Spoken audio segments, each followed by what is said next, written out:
Hi, I'm Doug O'Brien. The Havening techniques are a revolutionary new psychosensory therapy that you need to know about. What is a psychosensory therapy? It's a therapy aimed at psychological or emotional healing, but uses physical touch or body movements to create the change. EMDR, which uses lateral eye movements, is a psychosensory therapy. Different techniques that use tapping in different areas of the body are psychosensory therapies. Now, to be honest, I'd always been deeply skeptical about these therapies because they seemed a bit wacky. I dismissed them as a placebo effect and found the science behind them to be sketchy at best. However, when I learned about the Havening techniques, it totally changed the ballgame for two reasons. Number one, the results are phenomenal. Havening can and does permanently remove symptoms of trauma or phobias in as little as one session.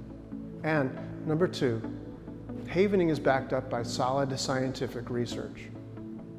What sets Havening apart is the extensive research done by its creator, Dr. Ruden, into how precisely traumas are encoded in the brain, and then specifically how touch therapy affects that. Let's take a look at some of what Dr. Ruden found. Fear responses happen primarily in an area of the brain called the limbic system. The limbic system includes the cingulate gyrus, the hippocampus, the thalamus, the frontal lobe, and other structures. At the center of it all is an almond-sized set of neurons called the amygdala.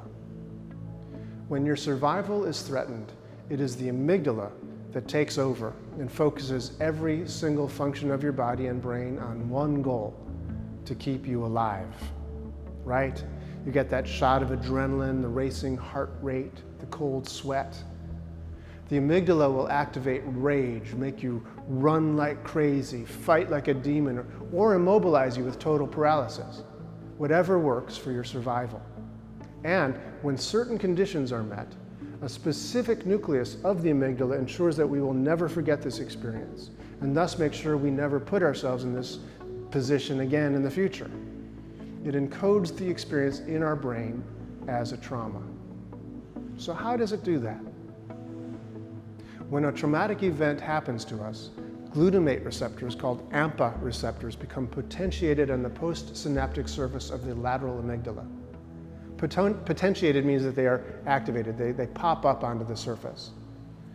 We experience this as full-blown panic. This is trauma happening now. These AMPA receptors make it so we are acutely aware of the cognitive components, and images or smells or sounds are seared into our memory. We have autonomic reactions. We sweat, our heart pounds. There are somatosensory experiences like pain, and of course, the emotional content.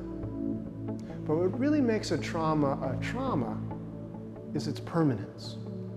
Dr. Ruden believes this is caused right at this moment by the activation of an enzyme that adds a phosphate molecule to the AMPA receptors or phosphorylates them, which permanently anchors them into place. You could think of them as being superglued onto the surface. So this is why anything that reminds us of the event, even years later, will trigger the responses and produce those flashbacks and anxieties.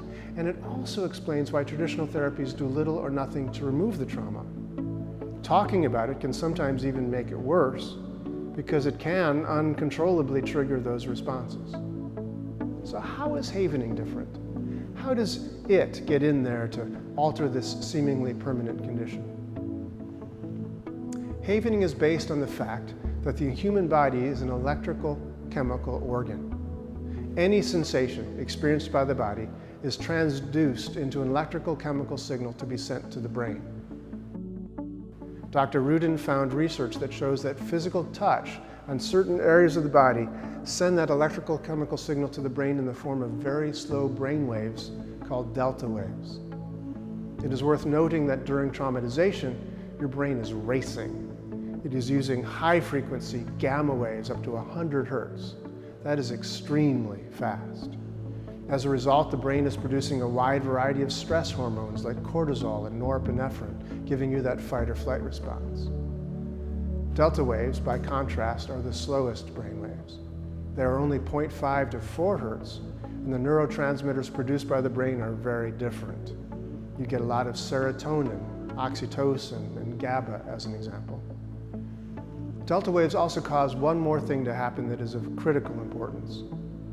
As the Havening touch causes low-frequency delta waves to be produced in the brain, voltage-sensitive calcium channels are open on the postsynaptic lateral amygdala, allowing calcium to enter the cells.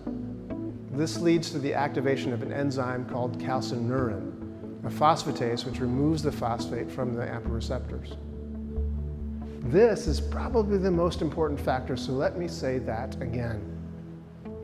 The calcineurin basically dissolves the glue which holds the AMPA receptors into place, and they become depotentiated, meaning that they are reabsorbed back into the neuron and are no longer able to transmit. And this is a permanent change.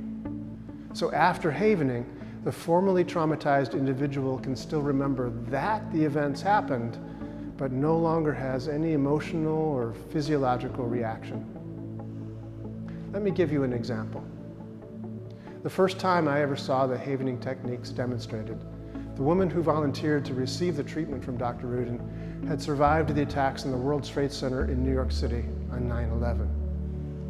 Ever since that day, she'd been severely traumatized, as you might well imagine. Many people were traumatized by that event who saw images on TV, and she was in the building. After about 20 minutes of her undergoing a Havening treatment, she was like a brand new person.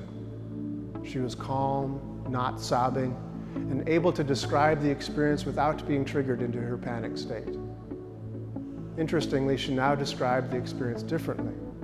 At the start of the session, she described everything as if she was there right now, describing events as they were happening around her. After the Havening, she described the events as if they were like on a TV screen happening to somebody else over there in the past. The next day, she was interviewed about her 9/11 experience, and she calmly described the events as a really bad day. This particular type of Havening I've described today is called event Havening, and it works amazingly well for removing the effects of a traumatic event or a phobia from an individual. The field of Havening continues to evolve, and there are now a variety of techniques and applications that are available from a certified practitioner of Havening. For more information, please feel free to call or write whenever now is convenient. You'll find contact information on this website. Or to find a certified practitioner near you, in your area, go to www.havening.org, where you will find a complete worldwide listing.